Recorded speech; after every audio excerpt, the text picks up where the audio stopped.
an Ummil Mukminin Ummi Abdillah Aisyah radhiyallahu anha qalat qala Rasulullah sallallahu alaihi wasallam man ahdatha fi amrina hadza laisa minhu fahuwa raddun. Rawahul Bukhari wa Muslim. Ini yang lafaz yang disepakati oleh dua muhadditsin Bukhari dan Muslim.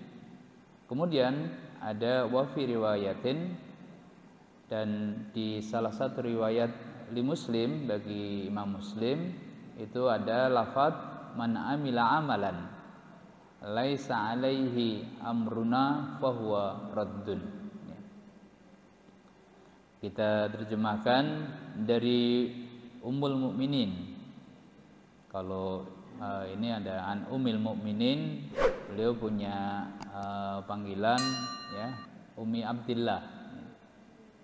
Pastinya nggak punya putra ya, Aisyah nggak punya putra, tetapi kemudian panggilan Ummi Abdillah, ibunya Abdullah begitu.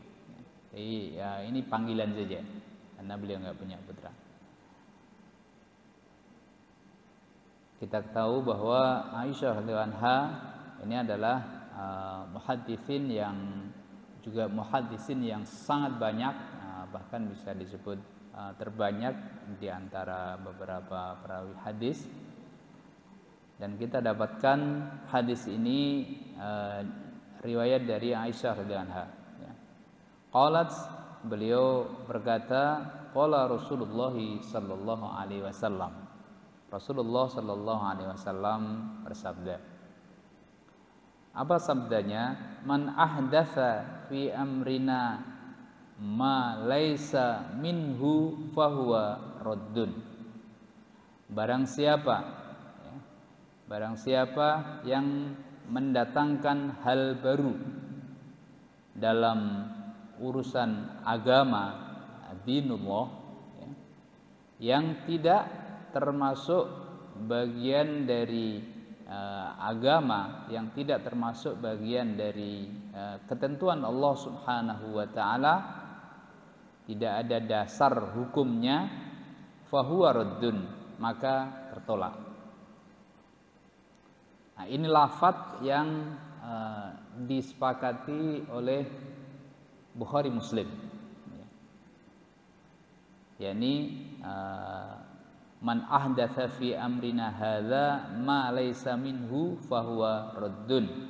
Barang siapa yang mendatangkan hal baru dalam urusan agama yang tidak termasuk bagian darinya, dari agama, dia ngomong tambahan, memberikan sesuatu yang berbeda dengan agama dan sebagainya, ya, maka fahuwa raddun, maka dia tertolak. Kita teskan di sini, inilah lafaz yang disepakati oleh Bukhari wa Muslim. Kemudian ada wa fi riwayatin, ada riwayat juga yang dari Imam Muslim sendiri, man amila amalan laisa alaihi amruna fahuwa raddun. Barang siapa yang melakukan satu amalan tanpa didasari perintah kami, amruna, tanpa ada perintah dari Rasulullah sallallahu alaihi wasallam, fahuwa raddun, maka dia tertolak. Hadis ini jamaah sekalian rahimakumullah, hadis sahih yang diriwayatkan oleh Imam Bukhari dan Muslim.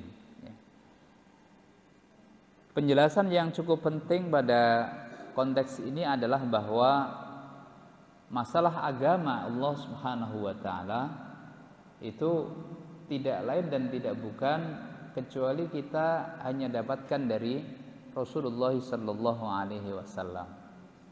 Kenapa jemaah sekalian rahimakumullah? Karena pada masa itu selain tentu banyak sekali berbagai macam keyakinan-keyakinan di tengah-tengah masyarakat yang berasal dari pemikiran dan pemahaman yang banyak sekali mereka dapatkan dari agama-agama sebelumnya. Kemudian juga keyakinan-keyakinan yang berasal dari orang-orang yang tidak beragama, ya. Maka hadis ini menjadi panduan yang sangat penting bagi kita untuk bisa komitmen dengan agama ini. Dan hadis ini juga menjadi sesuatu yang sangat penting untuk meluruskan serta memurnikan kita dalam beragama.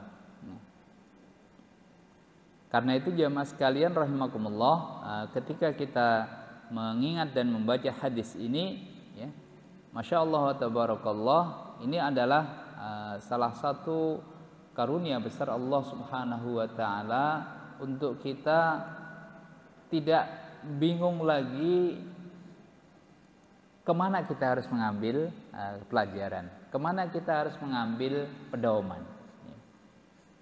Tidak lain dan tidak bukan, kita perlu mengambil pelajaran dan pedoman di dalam beragama, di dalam kita menjalankan kehidupan ini agar sesuai dengan ketentuan Allah Subhanahu wa ta'ala. Kita mengambil dalil-dalil dari Kanjeng Nabi Rasulullah Sallallahu Alaihi Wasallam, ya. Dari hadis-hadis sahih, dari hadis-hadis hasan, ya.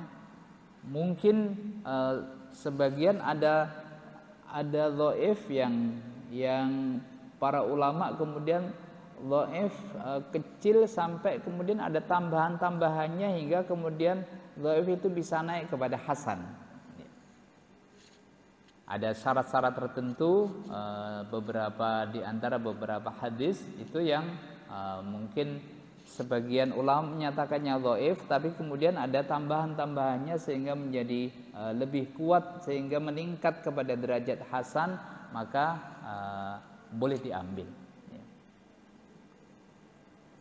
Jikalau tidak demikian, ya, jikalau tidak sahih, tidak hasan atau dhaif yang kemudian ada penguat-penguat hadis yang lain sehingga derajatnya bisa meningkat kepada hasan, maka tentu hal ini menjadikan umat ini semakin jauh dengan agama ini ketika mereka mengambil dasar-dasar atas pikirannya sendiri, dasar-dasar dari orang-orang yang tidak beragama, atau dasar-dasar dari bukan dari dinullah, bukan dari ajaran Allah dan Rasulnya, ya.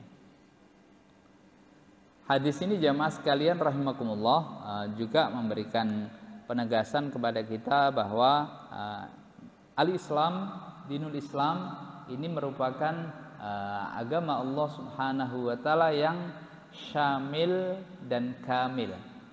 Syamil itu menyeluruh, mengatur semua kehidupan kita, kehidupan yang pasti, yang kemudian harus kita pegangi sendiri. Itu yang pertama adalah tauhid, ya, masalah akidah. Yang kedua juga adalah masalah-masalah ibadah-ibadah pada Allah Subhanahu wa ta'ala. Bahkan ajaran agama ini juga mengatur masalah muamalah. Sebagian dari hal-hal tertentu yang menjadi pedoman di dalam bermuamalah itu juga diatur oleh ajaran agama ini.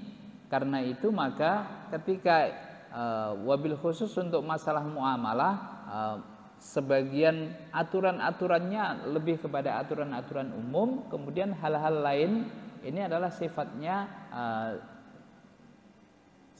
umum, masalah keadilan, kemudian masalah kejujuran dan sebagainya, ya.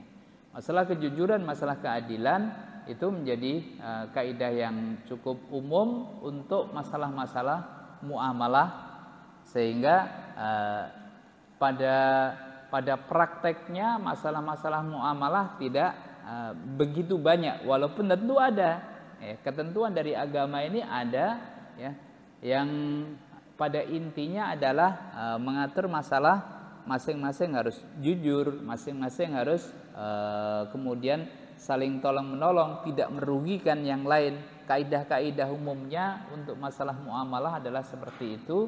Nah, hal-hal yang lain ini tidak begitu banyak, karena masing-masing orang itu tentu menyadari bagaimana mereka harus bersikap secara baik kepada sesamanya pada masalah muamalah, ya.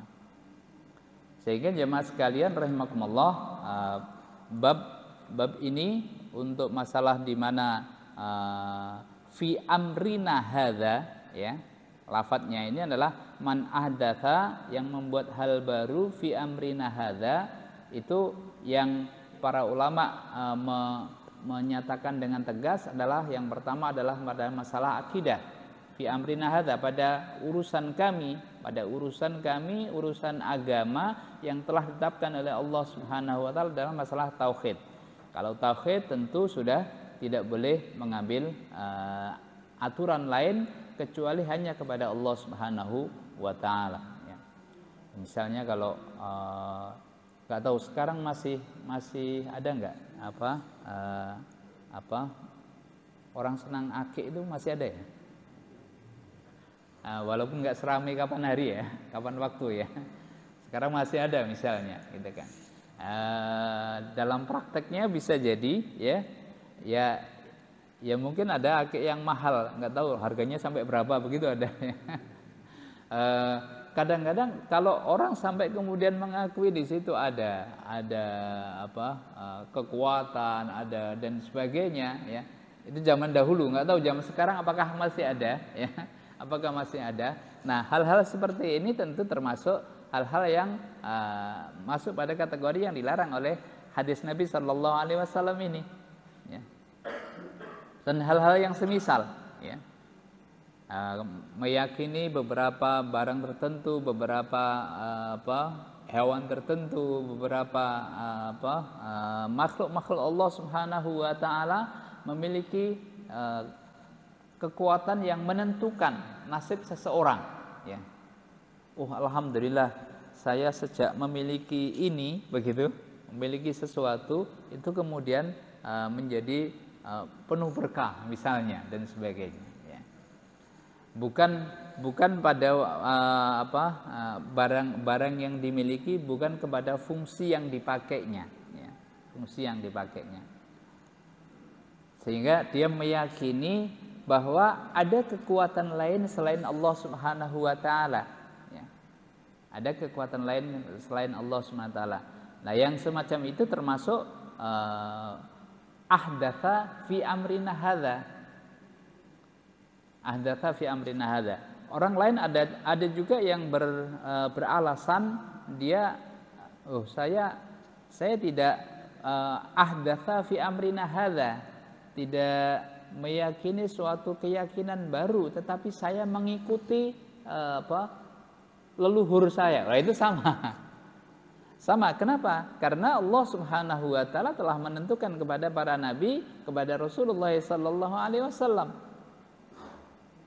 Sehingga orang yang tidak mengikuti ajaran Allah Subhanahu wa taala di sini bisa masuk pada kategori dia mengikuti selain Allah Subhanahu wa taala, dan ini termasuk ahdatsa fi amrina hadza, ya. Meyakini sesuatu yang baru selain dari yang ditetapkan oleh Allah Subhanahu wa taala, ya. Kalau contoh lain apa, Pak? Yang mungkin masih ada, Pak? Bu? Apa contoh lain yang kalau mungkin sekarang sudah tidak terlalu ada atau mungkin masih ada, ya. Kalau dulu kan orang yakin dengan pohon tertentu, dengan barang tertentu, begitu, ya. Berbagai barang atau bahkan selain Allah Subhanahu wa taala termasuk kepada manusia, ya. Ketika orang memiliki adanya keyakinan bahwa orang ini memiliki kekuatan yang tidak dari Allah Subhanahu wa taala, maka yang demikian itu termasuk yang dilarang di sini.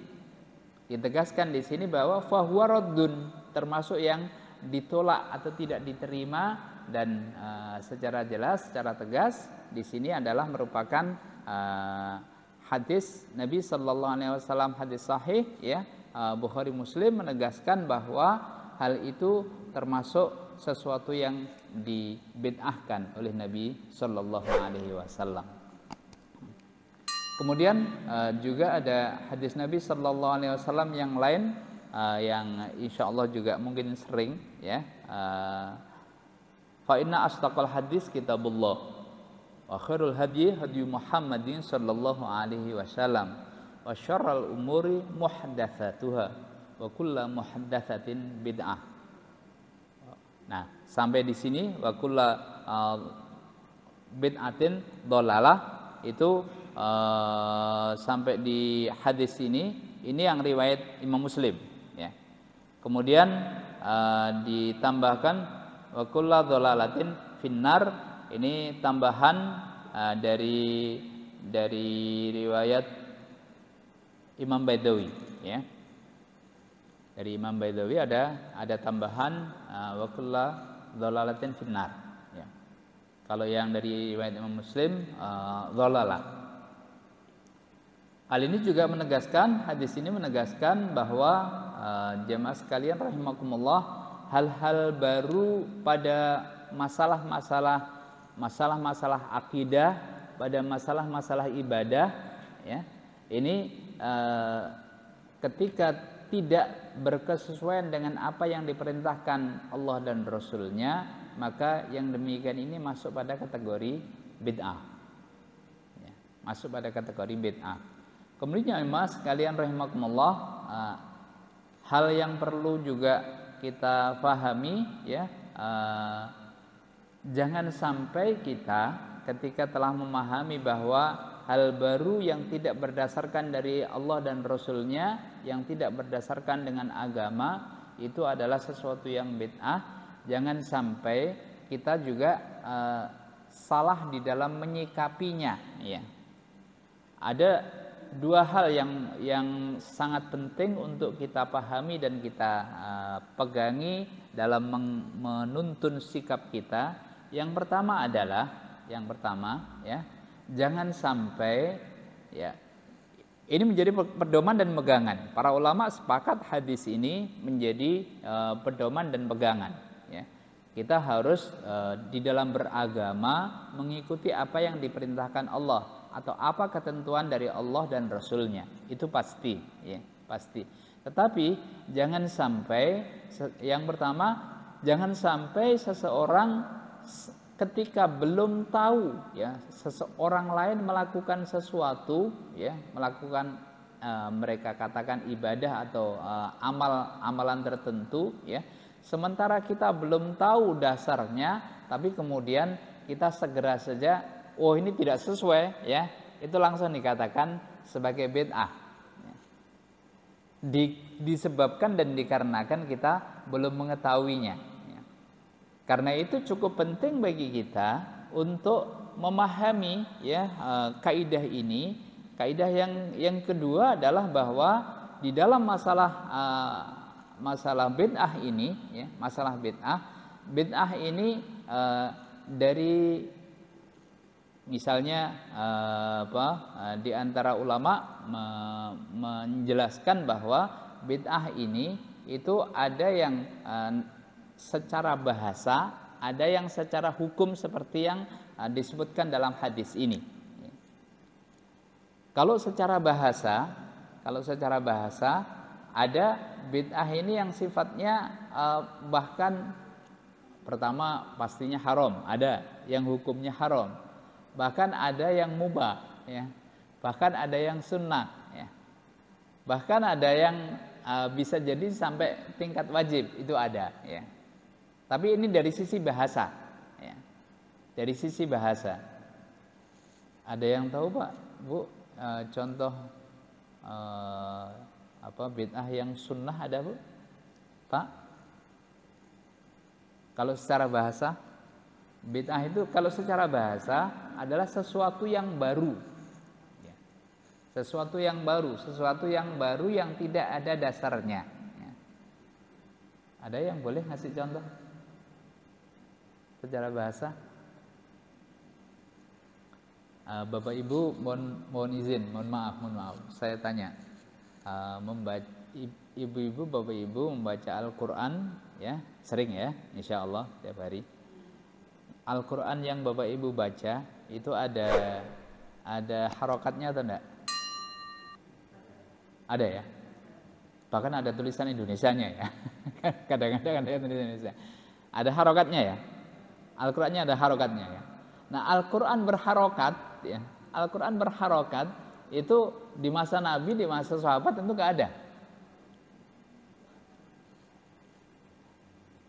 Bahkan beberapa titik itu kadang enggak ada ya. Ada beberapa titik itu kadang enggak ada ya. Tapi yang pasti yang berharokat itu enggak ada ya. Berharokat enggak ada. Nah, pemberian harokat ya pada lafaz di dalam Al-Qur'an ya itu kalau demikian umat menjadi paham, menjadi benar di dalam membaca Al-Qur'an ya, dia bisa beribadah, melakukan ibadah sunnah ya, membaca Al-Qur'an dengan baik, dengan benar, dengan adanya harokat tadi, maka memberikan harokat di masanya sudah sudah jauh, bukan salafus salih lagi ya, bukan generasi awal ya, sudah generasi jauh dari Rasulullah Sallallahu Alaihi Wasallam. Nah, maka contoh yang seperti itu ini contoh dalil bid'ah yang secara sunnah, secara bahasa ya, ini adalah bagian dari yang sunnah ya. Kemudian ada juga sampai pada tingkat para ulama menyebutnya ada 5 hukum ya, 5 hukum untuk contoh secara bahasa seperti itu tadi. Bid'ah itu ada yang haram jelas ada, kemudian yang makruh ada, yang mubah ada, yang sunnah ada, bahkan yang wajib juga ada ya. Nah, ini pengertian secara bahasa. Pengertian secara bahasa lafadz bid'ah, dan itu juga dinyatakan oleh Umar bin Khattab. Pelafatan bid'ah dan diperintahkan oleh Umar bin Khattab ya, itu juga lafadz bid'ah ini maksudnya itu adalah bid'ah secara bahasa ya. Bahasa bid'ah, hadhi bid'ah ya, hadhi bid'ah, itu yang dikatakan oleh Umar bin Khattab. Karena itu jamaah sekalian rahimakumullah, hal yang ketiga yang cukup penting untuk kita fahami bahwa hadis ini ya, dilarangnya kita untuk melakukan hal bid'ah itu adalah satu kaidah yang pasti di dalam agama ini. Namun yang dimaksudkan dengan bid'ah di sini adalah benar-benar sesuatu yang bertentangan dengan agama ya. Bertentangan pada satu masalah akidah jelas, kemudian masalah-masalah ibadah juga jelas ya.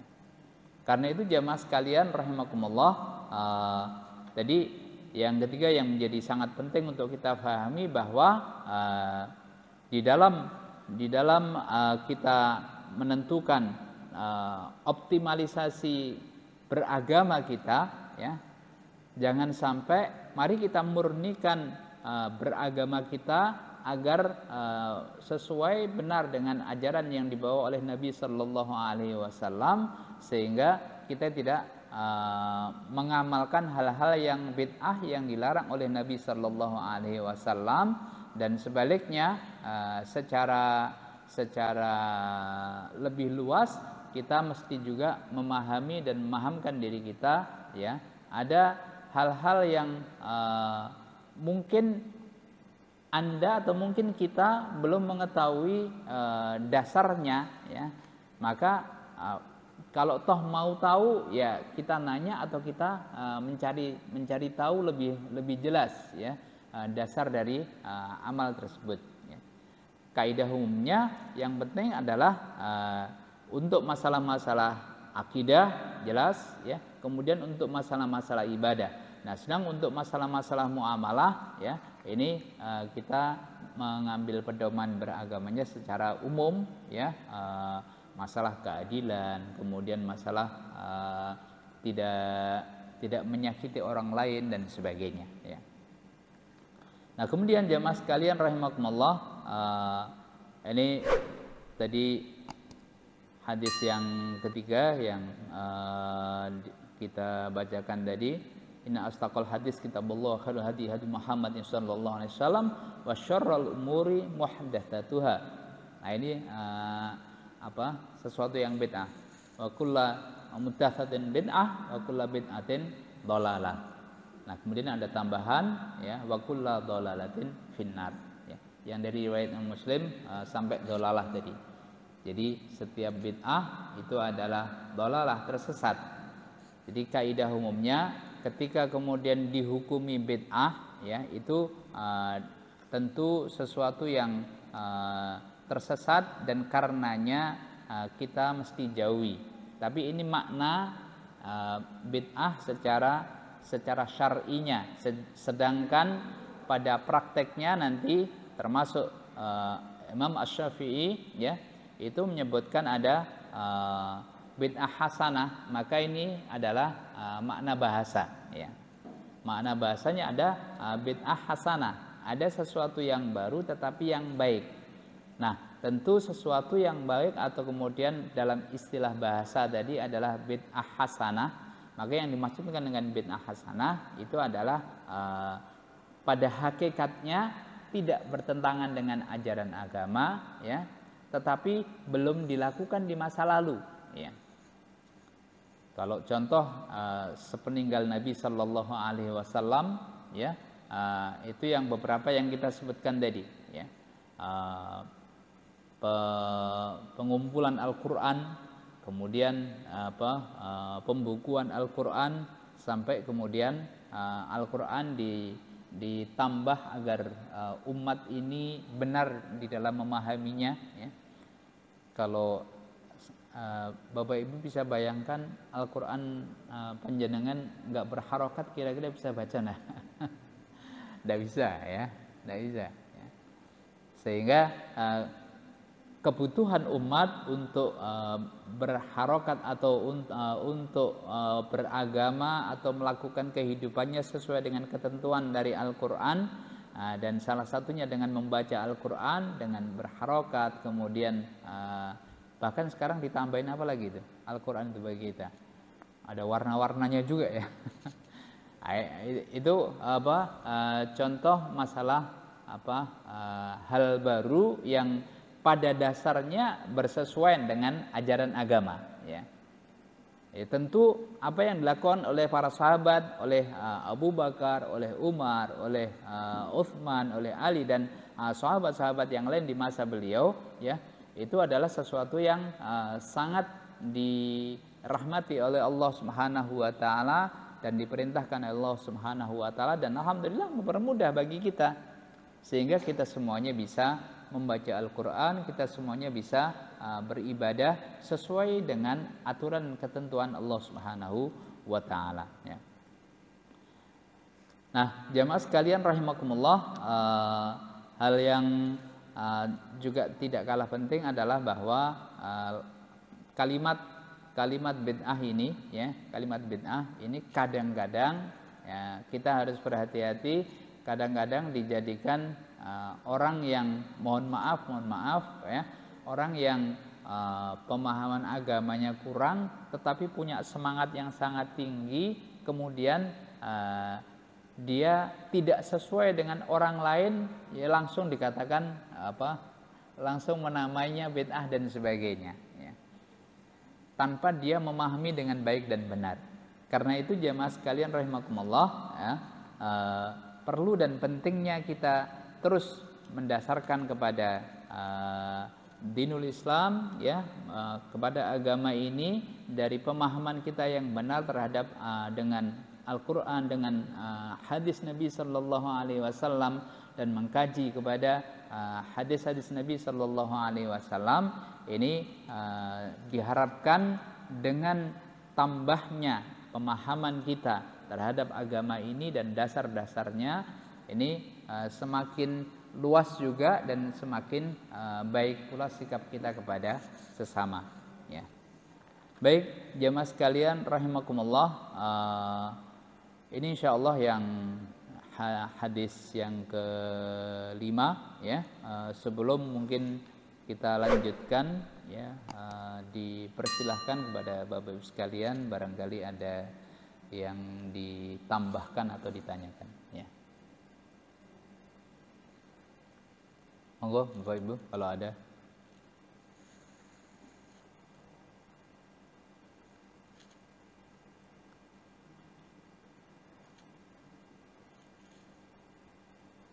Imam An-Nawawi memasukkan lafadz hadisnya yang pertama ini ya, man ahdatsa fi amrina hadza ma laisa minhu fahuwa raddun, itu Bukhari Muslim ya. Kemudian yang bawah itu tambahannya yang dari Imam Muslim, man amila amalan laisa alaihi amruna fahuwa raddun ya. Kemudian tadi yang kita bacakan yang kedua tadi, fa inna astaqal hadis kitabullah wa khairul hadi hadi Muhammadin sallallahu alaihi wasallam wa syarrul umuri muhdatsatuha wa kullu muhdatsatin bid'ah. Nah, sampai bid'ah ya, sampai bid'ah ini yang riwayat Imam Muslim ya. Kemudian tambahannya yang riwayat Imam Baihaqi, tambahannya wa kullu bid'atin wa kullu dhalalatin finnar. Nah, sampai finnarnya itu tambahannya Imam Baihaqi ya. Imam Baihaqi. Silahkan Bapak Ibu sekalian kalau ada pertanyaan. Nggih.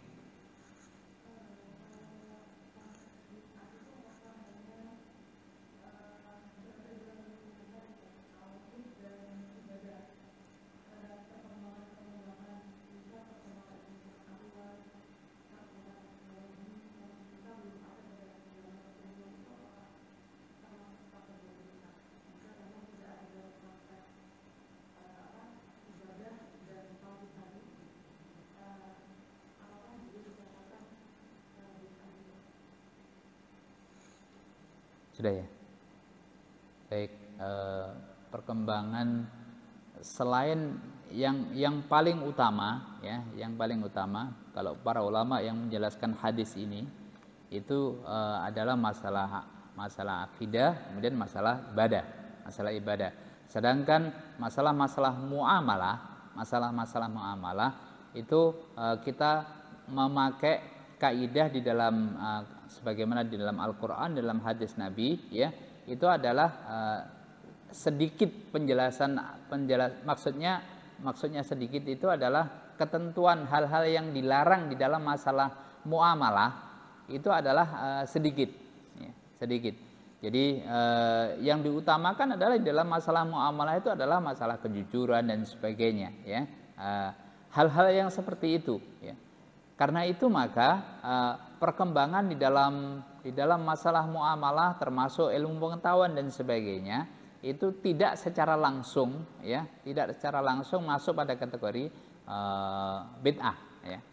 Tentu justru ya, hal-hal yang demikian ini bisa jadi dianjurkan secara umum pada masalah-masalah muamalah. Seperti misalnya beberapa hasil dari ilmu pengetahuan yang sekarang ini ada lagi pemikiran itu Bapak Ibu yang bumi itu bulat sama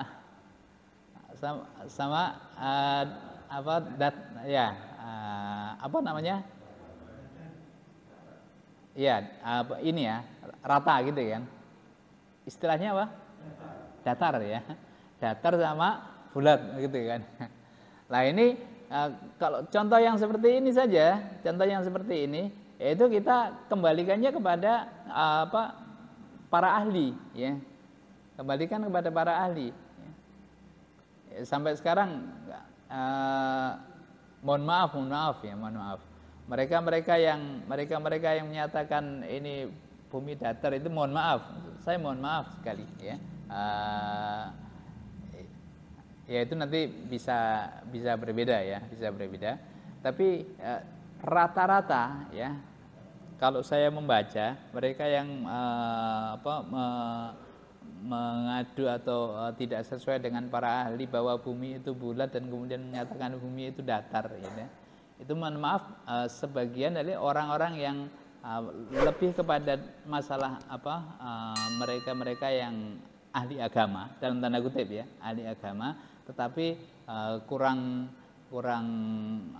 ini dengan ilmu pengetahuan. Kurang ilmu pengetahuan. Maka untuk menjawab pertanyaan dari Ibu tadi, bahwa kaidah penting di dalam masalah-masalah muamalah itu adalah kaidah-kaidah masalah keadilan, masalah kejujuran dan sebagainya, ya. Kaidah pentingnya adalah seperti itu, ya.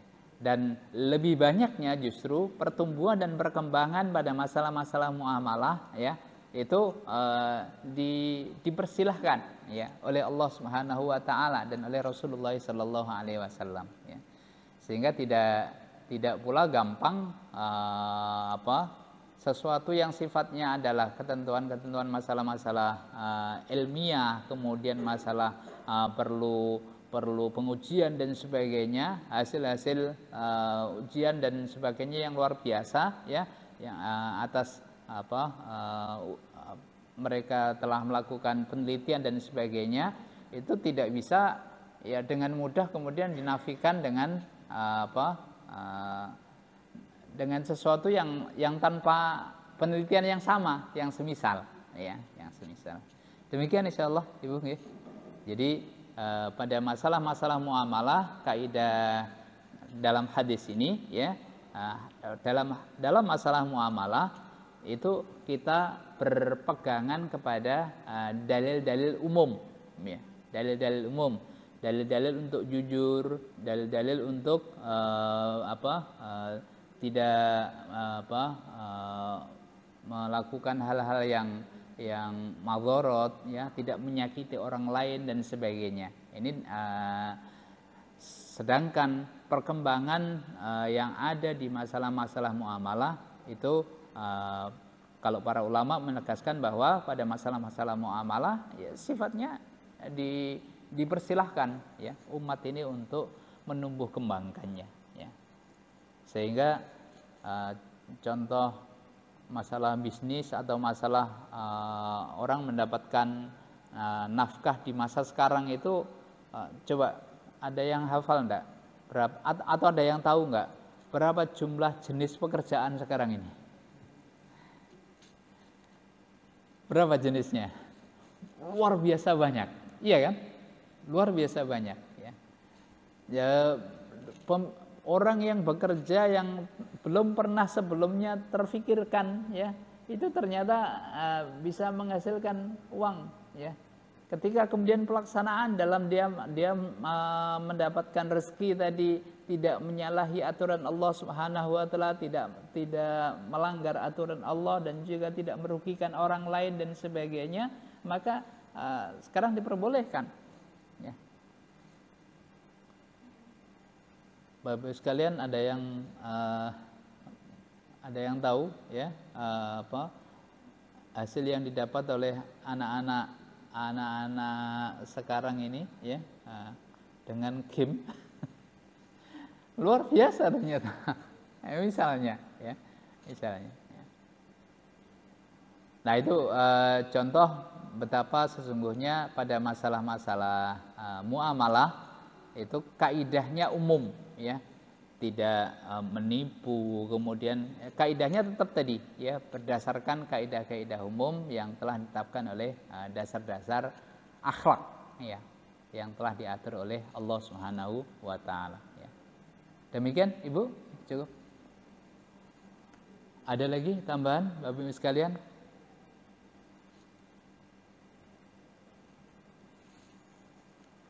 Cukup nggih?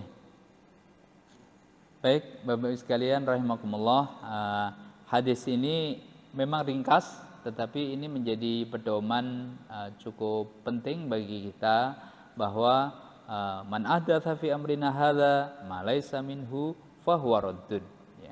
Barang siapa melakukan amal, ya, yang tidak berdasarkan aturan Allah Subhanahu wa taala, maka dia akan ditolak, oleh Allah Subhanahu wa taala.